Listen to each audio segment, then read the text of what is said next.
What's up, guys, and welcome back to the Nerd Castle. My name is Splattercat, and we're here today taking another look at Shadowrun Returns. So, welcome back, chummers. Indeed, welcome back. It's always fun to have you guys here. In the last episode, we had finished off clearing out the NTSB transit warehouse. We'd actually killed off a bunch of Shadowrunners who were there to recover some corporate information, and at this point, we actually were able to sell it to Van Grass, made a little bit of extra money, and now we have to jump onto the Matrix to figure out a DNA database, as far as I understand. So let's go talk with David Fry and see what's going on. Morning. You look like you've been up all night. You look like you've seen some action, too. Oh, I suppose I could use a shower. Here to buy equipment? Negative. I need a DNA analysis. I think Fry can help you out. Doc Castle's equipment isn't really set up for that. He thinks for a moment. However, I could employ a semiconductor chip. It could decode the DNA using a voltage change instead of light. That would eliminate the use of highly expensive equipment that could be required otherwise. He brightens. I just read a journal about it, so the information's still fresh. Frankly, it should be easy. What do you want to know about it? The owner's identity. Ah, well, that's beyond me. All I can get you is the gene code sequence. But that's where I come in. Dave, if you get me that code sequence, I'm pretty sure we can track its owner down via Matrix Run. Will do. Let me have the DNA you want to test. We give him the blood sample. And Johnny Clean says, Splattercat, when David gives me the sequence, I'll jack in and help you trace the blood sample back to its source. Whiz, let's get to work. A question, if I may. I think it's the Ripper's blood. No, Trek? He turns to Johnny excited. Wake up, Johnny boy, we got work to do. Splattercat, if you need any gear, I will be right here. I just got a second wind. Meet you at my rig, Splattercat.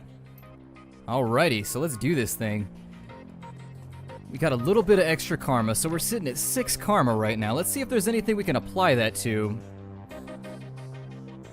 in order to make our journeys perhaps a little bit less hectic. Well, we could put it into 6 and use mark target 3. Do a little bit more ESP control. I think for now, though, since we have 6, we'll go ahead and boost our drones a tad. Oh, we have to upgrade that first. Never mind. So there we go. We'll upgrade. We can do Class B drones. We're just doing a little bit of everything at the moment.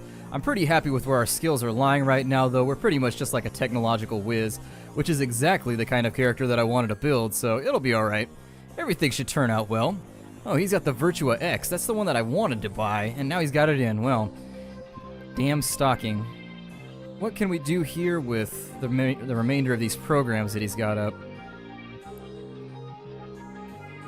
We've got some of these, so what we might consider doing is possibly buying the level 2s of some of these. So yeah, let's go through and get the level 2s. We've got Killer. Okay, we'll take that. We don't want that. We want Degrade, definitely. Blaster seems kind of nice. An AoE never killed anybody, so... Well, an AoE quite frequently killed somebody, but an extra AoE always seemed like a pretty cool thing to have on hand. Now, I don't really know how to equip these. It is bringing me to my equipment screen in between goes. So my assumption is that possibly you equip them from somewhere in here, but I'm not positive about that. So I'll just kind of unequip things as we go along and just kind of see what happens. I'll put the Doberman back in there. Let's see if maybe unequipping one of these will open it up. Nope. Okay, well then, we'll figure it out as we go along. I assume there'll be like a preliminary. In most Shadowrun things, there's like, it's almost like a dashboard or like a browser that you start out with, and once you have that taken care of, you're completely locked and loaded, ready to rock, basically. So thanks to the semiconductor-based gene sequencing system that David employed, we should have the information we need to track the Ripper in the Matrix. I'm really impressed with the results.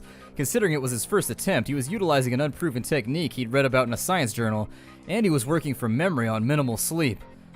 Sounds fascinating. If there's time later, maybe we could talk about it. Yeah, sure, maybe we can sit down with David and he can share his research, but let's stay focused. Here's what I'm thinking. We hit the Lone Star DNA database to see if our donor has a prior criminal record. They have extensive DNA archives, then we go hunting based on what we find.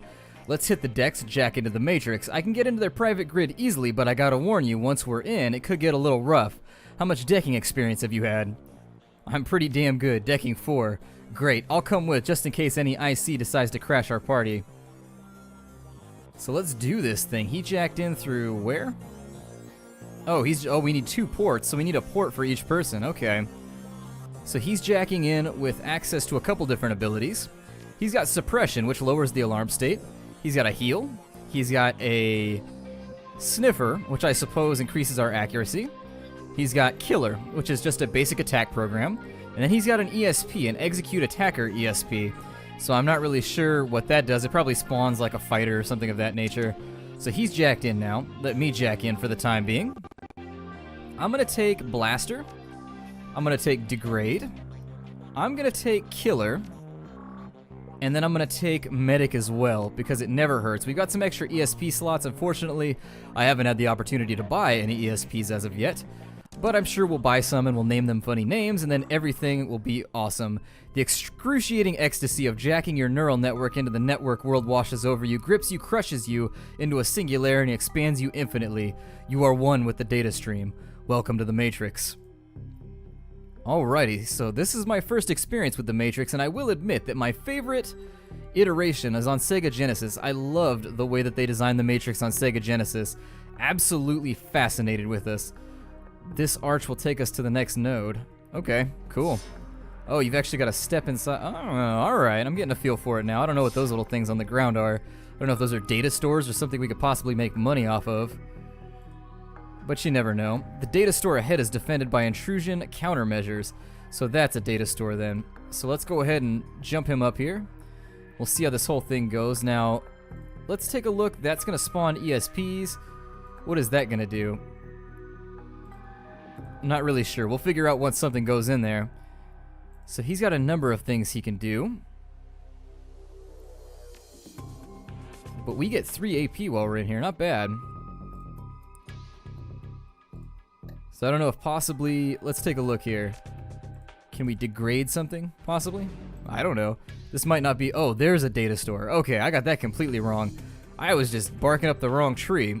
So I guess these are just little cover nodes, so there's not too much of a difference. I was hoping the gameplay translation between the two types of gameplay, like in the Matrix and outside of the Matrix, would be kind of distinct from one another, but hey, what can you do? I guess you live with the results sometimes. So that is a white sentry IC, that's a white IC, and that's a white IC. So we really don't have anything too terrifying barking up our tree right now. I'm going to use degrade, I think, on one of these guys. So there we are. And so vulnerable. All incoming damage is going to be plus 50. And then what we'll do is we'll take killer level 2. And we'll see if we can blow this bad boy up in one hit. So 150 IP damage. He instantly de-reses and we should be good there. This gent over here, I'm going to stay in cover. It's tempting to jump out of cover in situations like this, but...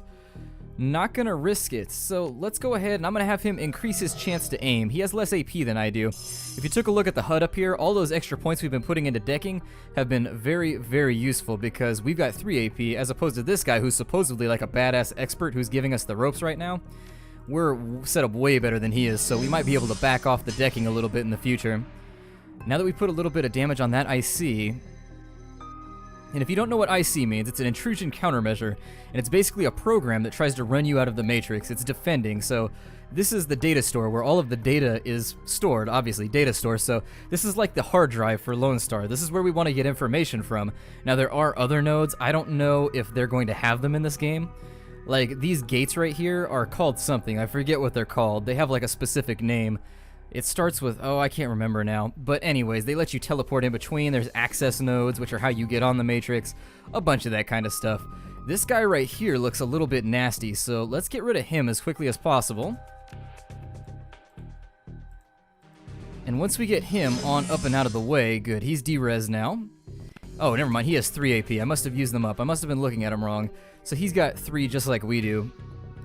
So let's have him use Sniffer on me as well, just to make sure that we can get any type of damage done that we want to do.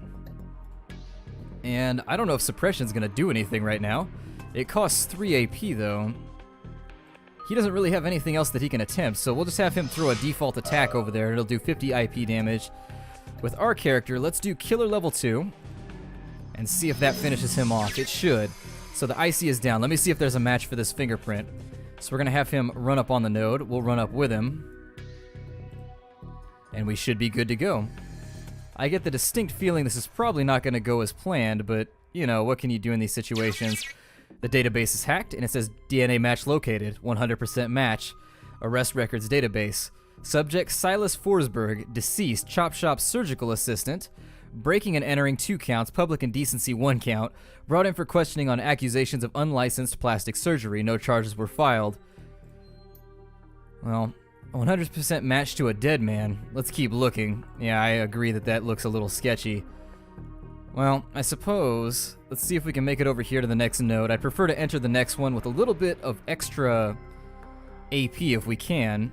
Let's see if can you get here on 3 AP, bud? Yeah, he can. Mr. Clean, moving over this way. Let's see if we can take a look around this network and see what we can find. So the second, here's a autopsy records. So let's go ahead and we're gonna move over into place. Hopefully there's not a whole lot of ice here. Okay, so there's 2 ices here. And so let's get everybody into, well, he's going to have to teleport first. So the first AP is going to be a little bit of a waste. His second AP, though, should allow him to get pretty well into cover. And that leaves us with Splattercat, the whiz on a wire. Let's take a shot at that first ice and see if we can get rid of him. He doesn't seem to be too much of a threat. He's instantly de-rezzed by our first attack. Nothing to worry about there, but yikes, we're gonna have to use a default attack on him, and I don't think it's gonna be enough to thaw him out, so that's about the best we can do. Oh, we've got an extra AP, cool. Well, maybe we can thaw that sucker. And down he, oh, he returned fire, little bastard. I guess he had like a counterattack type deal going for him. I'm gonna take a moment, and I'm gonna have him reduce the alarm state. Which I think is this little thing right here. If the alarm goes off, that's a very, very bad thing. You don't want that to happen because a lot of the ice will be converted into black ice, or deckers will jack in to stop you. All kinds of bad things will happen. So we're hacking into the autopsy records here. And it says subject for Silas Forsberg. Subject was found overdosed on half a dozen different sedatives. Several anti-anxiety medications were also found in his system. His face was mutilated, possibly self-inflicted.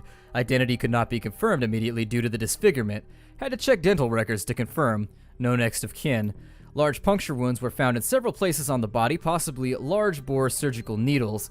Body had been decomposing for several weeks before the landlord noticed the smell and called the police when no one had answered the door. So they got like a nice human stew going on. My cousin's a firefighter, and he said they have to show up on suicide calls, and he said it's pretty gnarly. So it says data control right here. Is that just what happens if I step on these? You'll forgive me if you have predetermined knowledge of all this. I'm just playing around with the system for right now because as a decker, this is like what I live for. Like quite literally, this is the coolest part of Shadowrun for me. I worked in IT for a long time. I did a little bit of server administration, although not a lot. And being a decker is the closest thing I will ever be to being a cyber cowboy, and I love it. Every part of it is just super fun. This is basically a programmer's wet dream.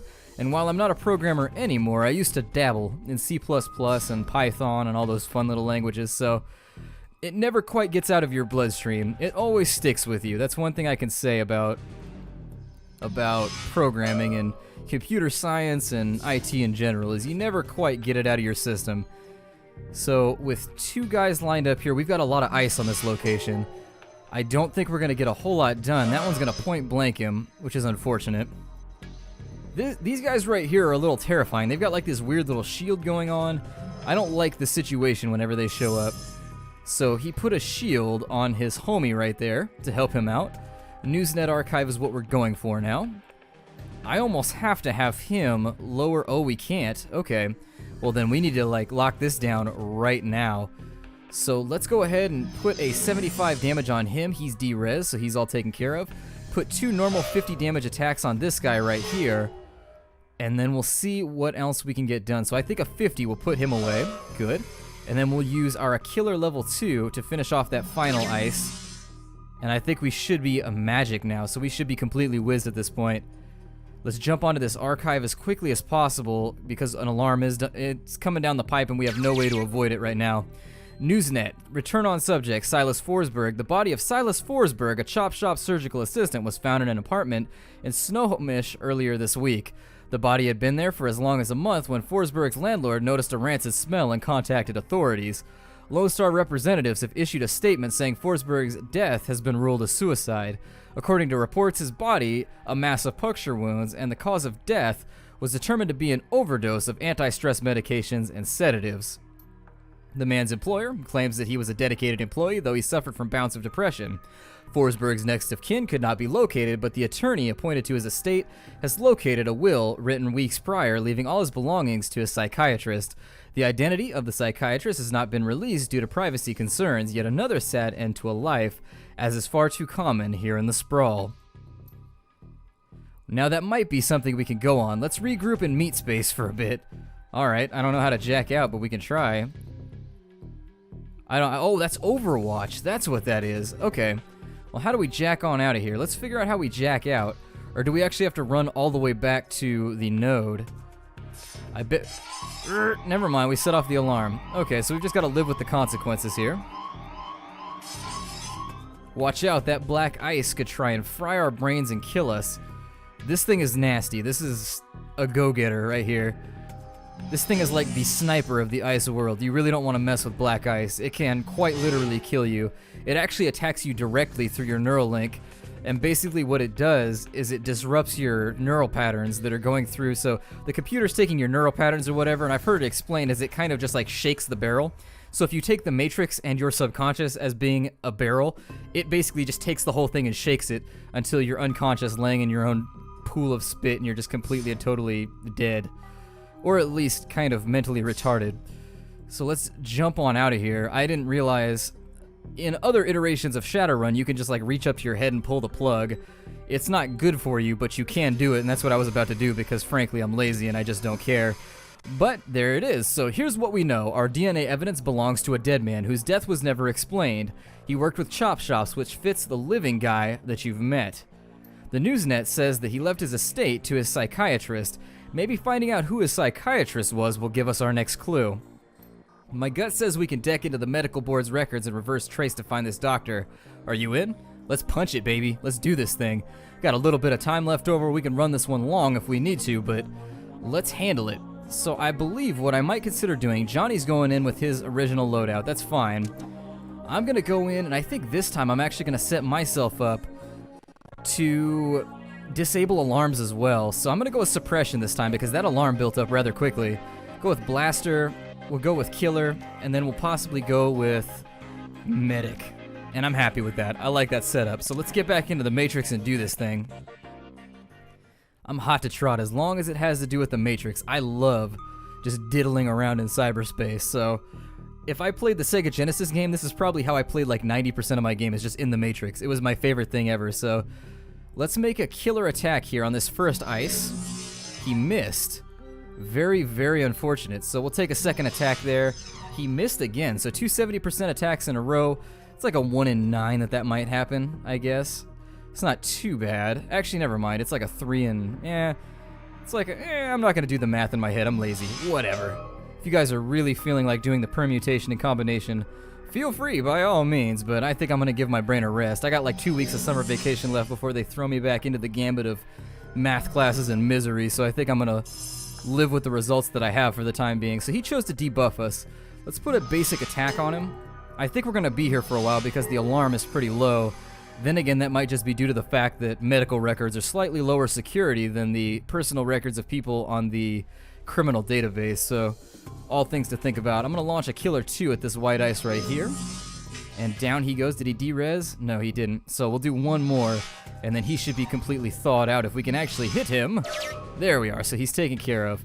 Let's get Johnny on the medical board here, and with my next turn, while he's moving around kind of sifting through the digital database, searching medical records for Silas Forsberg, medical records locate a file. So for 2020 through 2030, his pediatric record is partial. One particular pediatrician's entry stands out from the rest. Child suffers from chronic depression and social anxiety, most likely caused by his physical abnormalities.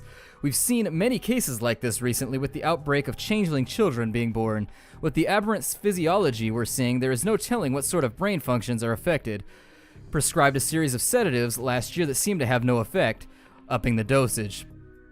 So for 2030 to 2040, the data is missing or corrupted. Contact the administrator for help. Present data is the file is quite large and takes well over an hour to read through. The final entry, however, is the most significant. It is written by Dr. Henry Holmes. Silas has overcome significant mental disorders and no longer goes through periods of violent episodes. Latest medications have proven especially effective, but I believe being treated by another elf has significantly impacted his treatment. Unfortunately, my efforts to maintain an emotional boundary with him have proven challenging. He has bonded to me in an unhealthy and frankly unnerving way. His hero worship exhibits itself in the form of mimic speech patterns and adopting my dress. For this reason and for the health of the patient, I'm assigning another doctor to the case. I'm going to inform him at the next section. Or the next session. I swear to God I can read. I slip up all the time, and it only happens when I'm on the internet performing for you fine folks. Now I'm gonna do a suppression for now. Maybe actually back-to-back suppression. There we go. So that should move our little bar there down. We'll do... Oh, he doesn't have the AP to do it. Alright. Well then, let's line up on the edge of this note here. And as soon as we do that, we'll go ahead and stomp on through. I'm gonna bypass a turn here. I think it'd be kind of funny if we had gotten to choose our little avatars. I would have chosen to be like a floating purple elephant or something. And that takes us to here, which is the medical board reviews 2. There's not a lot of cover to be had at this location, but I am going to try my best to get into it as best as possible. So I guess we'll split up. I'm splitting my forces, which is never a good idea, but they aren't necessarily consolidated either, so I'm not terrified of the response that'll occur. Now let me use Sniffer on himself to make himself a little bit better at firing because his accuracy leaves something to be desired. We're going to use one burst of... Oh, is that a black icy? Okay, that's a black ice right there, so he needs to go first. Let's see if we can just nix him outright. Ooh, and he's not out of our hair yet. So I suppose what I can do now is we'll take a killer 2. And he's de-rezzed already. With 1 AP, I can move to here, and hopefully that'll gain me line of sight to take a final shot at him. I can't guarantee that it's going to work out the way that we would prefer, but it did. Okay, good. So let's get Mr. Clean back on up in here, and he's going to check the medical board data while our dear friend here... Oh, never mind. Maybe I'll check the medical board data, and then we'll have Mr. Clean run the alert suppression. So, employment records for Henry Hollings Holmes, medical doctor, PhD. Let's look at his employment status. Dr. Holmes currently holds the position of chief psychiatrist and administrator at Mercy Mental Hospital, Snohomish, Washington, UCAS. Alright, I doubt that he's a chief psychiatrist, if indeed he is a chief physician. That's like a career-making thing. I had a friend one time when I was in... Oh, well, we'll finish this off. I'll talk about it while we travel. So we'll check his previous employers. And he was employed by a resident psychiatrist. He was a resident psychiatrist at the mental hospital. And then he was attending psychiatrist. And then he was private practice for his earlier career. Alright, so we'll leave that out. Bingo. Back to meat space again. So let's get ourselves out of here. And I'll talk about what I was going to talk about. So when I first went to college, when you apply for student housing, they want to see proof of your income. And so I was independent. When I first went to college, I was 24 years old. And so my income was like negligible. It was like non-existent. I was pretty much living off of government aid. And my roommate, on the other hand, he was 20, I think, so he was still on his parents' like insurance or something like that. His parents were still claiming him on taxes, to say the least. And so what he had to do is he had to submit one of his mom's paychecks to me, and then I would take the paycheck and show it to the housing board because I was older. And so they have like the senior or the junior take care of that whole business. And when he gave me his mom's paycheck, it was like 180 grand. Like, his mom made something like $1.7 million a year. And I was like, are you serious? And so, knowing now, and I'm sure I shouldn't be discussing this, but it's all anonymous, right? What's a little bit of gossip between friends? But anyways, I asked what her occupation was, and he had said that his mom was a chief doctor at a hospital who had then moved into administration. But anyways, we're out of the Matrix now. We've got the information we need. Reality is, at the end of the day, contextual. As the meat world comes back into focus, your head once again tries to settle on which world is the real one. While the philosophical question lingers, your meat body demands food and drink. You disconnect from your deck to find the Union's safe house has risen. Oh wow, we were out all night. That's interesting. So let's get our conversation on here. We'll talk to our resident friend David, who seems to be amazing at all kinds of technological stuff. David looks almost as tired as you do. You can tell that this case has gotten under his skin like it has yours. Any luck in there? We found an exact match for the DNA, but it was linked to a dead chop shop assistant by the name of Silas Forsberg. Now, I have my theories, but what do you think is going on here? Well, Silas could have faked his death. It's a distinct possibility. What was it we saw in the autopsy report? Well, they had to use dental records to identify him, true. He was killed by sedatives, but he ripped his face off. Now, downers don't necessarily have that effect. We'll go with the dental records one. Good catch. That matches up with something I've seen runners try. It's easy enough to find a body shop that'll make a replica set of teeth for you. Find some schlub off the street no one will miss, swap the teeth and throw the heat off your trail for a while. Luckily, I've never been that desperate. But why would he need to go to those lengths? Did the police records have something linking him to a different crime? Maybe he had a corp coming for him. Could be, but we're not going to find proof of that laying around. It's a little strange that he would do this to slip some pursuer, but he left his belongings to a psychiatrist. Wouldn't you want to keep him? Was the psychiatrist in on it? Maybe he had... Oh, we have alternative treatment. Or we have the option to say that he faked his death to escape the rap sheet. Maybe it's an alternative treatment. That would be a new one by me, unless you're kidding. Yeah, I'm kidding. It's fine. Don't think I'm an idiot. Why would his DNA wind up at the crime scene, though? Was he posing as a doctor at a previous murder site? Maybe they're the same person. Silas became Dr. Holmes? Huh. If he replaced the real Holmes, that's probably whose body they found in Silas' apartment in the first place. Dr. Holmes... Employment records have him as the administrator at Mercy Mental, and the picture on his file matches the person you saw downtown. The same person the DNA belongs to. All the evidence points to him being your killer, whoever he really is. Well, then it looks like I'm about to get a big payday. The guy clearly did not want to be found, and if I was you, I'd hire a team before heading over there. I sideloaded a ton of valuable data from those Lone Star Matrix nodes. Here's your cut. Thanks. So we got $4 grand there from our friend. Let's talk to David Fry, see if he's got anything. Oh, he's just got hardware for us, so I suppose at this point our cash flow is looking good enough to where we can upgrade to a Fuji Virtua X. So we'll confirm that. We'll unequip that one, and then we'll throw the Fuji on our back. And so we can now run 5 programs. Our evasion is a little bit better. We have room for 2 ESPs as before, and our AP is at 3. So our cyber decks are holding true there. Oh, it's not dictated by our decking ability, it's dictated by our AP. That works out. Okay. And so let's talk to the hardware guy over here and see if he's got anything new for us. Despite the hour, Buster is fastidiously put together in another wrinkle-free suit. He shows every indication that he's been up for hours, sunk to his elbows in a dozen crates, each containing objects of sinister matte, or matte black, hidden beneath curls of straw-colored packing foam. The foam flies about as he inventories the shipment, clinging to every surface except for Buster's immaculate suit. Just in time. I've got a whole new slew of toys from a supplier back east. Well, goody goody goody, let's see what you got, my dear friend. Ooh, a Browning Max Power. That thing is badass. Look at the receiver on that thing. That thing is ready for combat. What we might consider is seeing what he has for machine guns. So he's still got the Mossberg. He's got Benelli's. He's got the Street Sweeper. He's got the FN Har. It's a specialist assault rifle. Well, we're currently rocking the AK-97, so we can go with the Heckler and Koch, which has 12 damage, capacity of 38. That one's got a capacity of 35, which leads me to believe why it's more expensive. They have the same damage, the same range, different capacities, but this one's cheaper.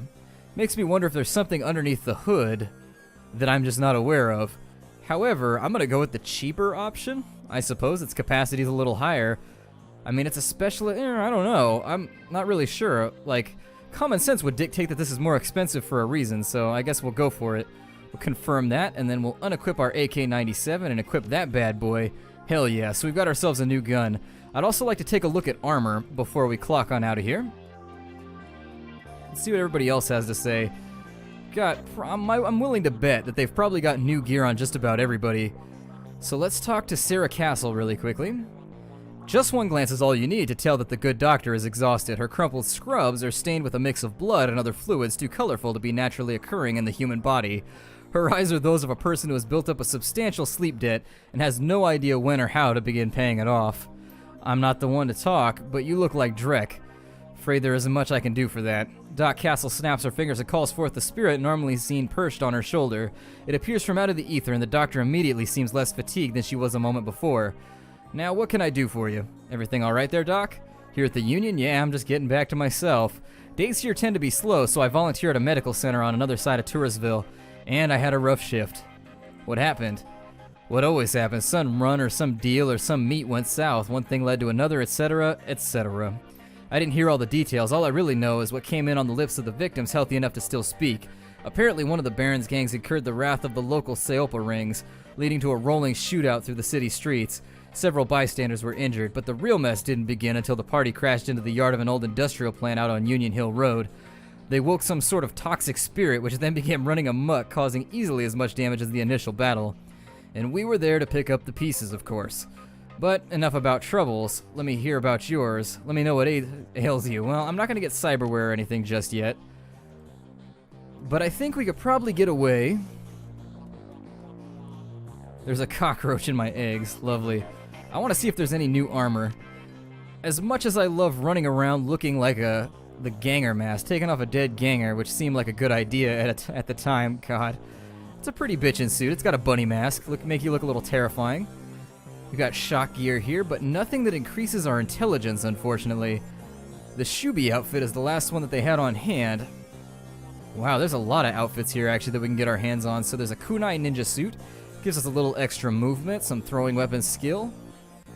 The urban mystic outfit, not for us. We got the slick decker outfit. There we go. That one's looking a little bit cooler. Let me see if there's anything else up at the top. The UCAS flight suit for drone control. The Matrix Courier, ESP control +1 versus decking +1. I'm probably going to go with that one, so we'll confirm that. Let's look at the other stuff, though. We have the Golden Boy, comfortable with pockets for all your tools. We have the First Nation armor. It's got like a little skull on the shoulder. That's pretty cool. Alley Punk, which was there before. UCAS shock gear, which seems pretty sweet. It's mil-spec gear that's customized for the shadows, and the ganger mask, so I can't really equip anybody else. I'd like to, but, you know, we're finally getting out of this Shubi outfit, which I know some of you guys were just like, what are you wearing? But there we go. Let's see how we look. Well, it's a little bit better. We're wearing kind of a cool outfit. We got slick shoes going on. Got ourselves some creepers. It's all right. It'll turn out okay. We definitely look classy, to say the least. I don't think we'd have a problem buying a martini at an expensive bar. Bouncers would let us right in. We're glowing pink, which is a strange color choice. But that all out of the way, let me find the next zone. Like, one of the problems with this game is I have to find the next zone before we can end the episode. So if you're looking for runners again, I'm your guy. I need to hire a crew. I'm not sure what we're hiring a crew for, but I'm guessing we need a crew. We're gonna go to the hospital, I think. I don't really like melee guys. I'm gonna be really honest. I'm probably not gonna hire a whole lot of adepts during the course of this whole thing. I have heard that they wreck face, so don't get me wrong. I've heard that they are incredible. Gallowglass, I don't know if I want to bring him again. He's upgraded his kit between here and there. I don't think he had level 2 before. Well, we'll bring the standard team, I guess. Oh, wow, the prices seem like they went up. We'll take Hidden Fancy again. We'll definitely take Shannon Halfsky because she's our lady. I don't see... Shannon Halfsky got a new spell, Slow. I'll take that. It's a nice little debuff to have. What does he have on hand? Quiet Bomb. Interesting. Maybe it silences people? Not positive there. This is a shaman who has nothing but summons. Looks like Class C drones on him, Dreadlock, and Black Hand. Let's bring... I don't think we're going to need a Decker on this one. I don't know, though. It's tough to tell. Got a Samurai, we've got a Shaman, so we can pretty much bring whatever we want at this point. Well, let's bring a... Yeah, we'll bring him along. I don't know what his abilities are looking like. A light cover bonus. Oh, cool. Let's bring Savoy Marchetti. We'll bring him along. We're almost broke, but we've got enough to hire out for the run, so let's do this thing. So we're going to head to the Mercy Hospital, and this is where I'm going to break off the episode. My name is Splattercat. Thank you for joining me here at the Nerd Castle for another grouping of episodes with Shadowrun Returns. I very much like having you guys here, and I look forward to having you in my domicile in the future to talk about the game and have a little bit of fun. That all out of the way, stay clear of the Drek, and I will see you next time, chummers.